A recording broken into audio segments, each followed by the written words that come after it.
Hey everyone, it's Halloween, so I thought I'd make a video to talk about some of my favorite chocolate, baking chocolate, which I eat just straight up like this. I started eating chocolate, baking chocolate, when I was about 16 years old.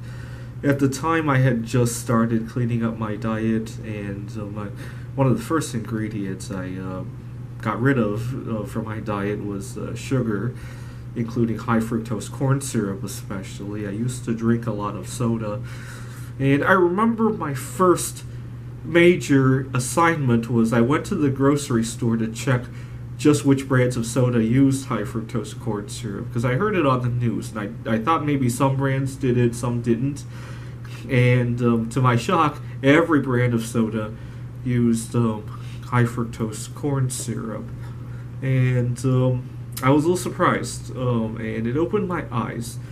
Because a lot of times, what I really despise, I can't wrap my head around this, how somebody can consume a food without looking at the label and without knowing what they're putting into their mouth. I mean, I cannot wrap that around my head. I get nervous just touching something. Like if I have to use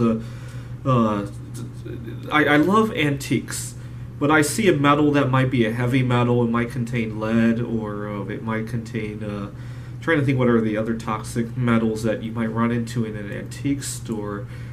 Tin or nickel.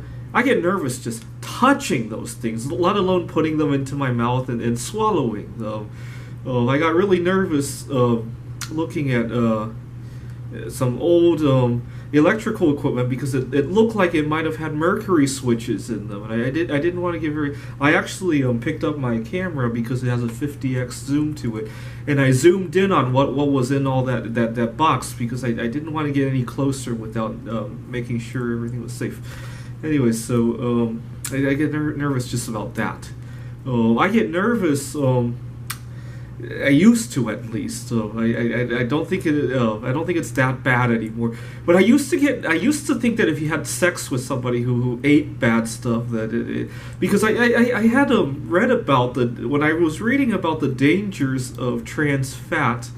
They made it seem like just one molecule was already bad for you. There's like no safe level of it. I can't remember the exact wording, and it seemed like it would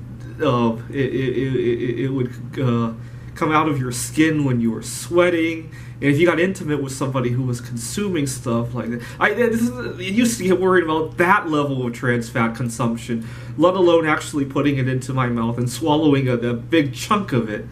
And anyways, so I've been eating approximately on average a few ounces of chocolate. Sometimes when I'm really stressed out, I eat a lot. I find that chocolate kind of acts like a social lubricant for me. I sometimes when I get nervous about something, if I'm going into a job interview, or I recently had a client of mine, and his family and I are, even though they're my clients, we have a little bit of a personal touch as well.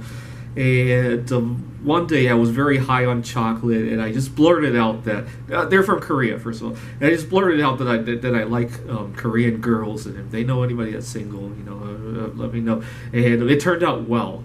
Where else have I done? I know chocolate has served as that lubricant for me that pushes me just enough to explain something.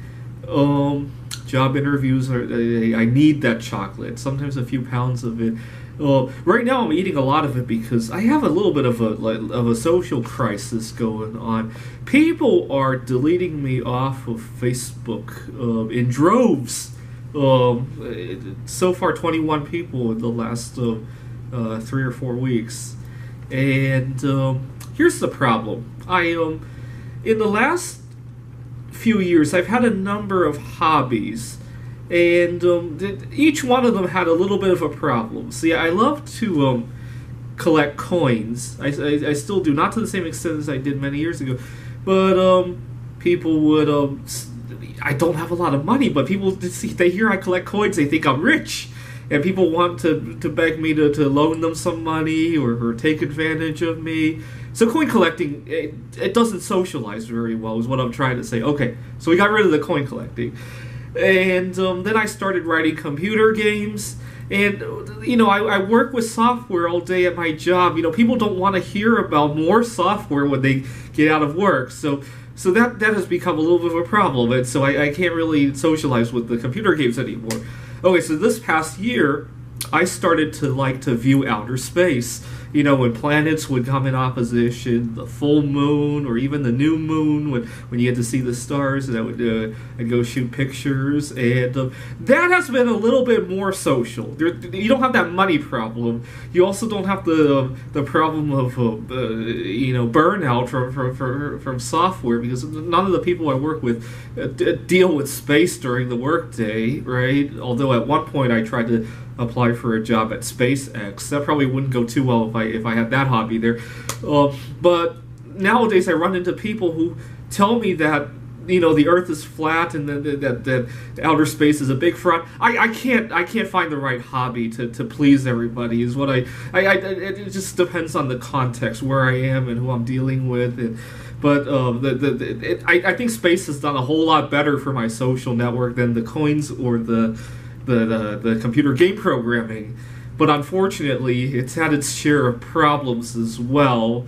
It's just weird. All of my hobbies are difficult to socialize with, and I've been kind of coping with that by eating a lot of chocolate. And I'm thinking about, on Halloween, this is October 21st, I'm going to do a little bit of an eating challenge where I'm going to eat 2 or 3 pounds of chocolate at one time. I love it, and we'll see how it goes. Thanks for watching.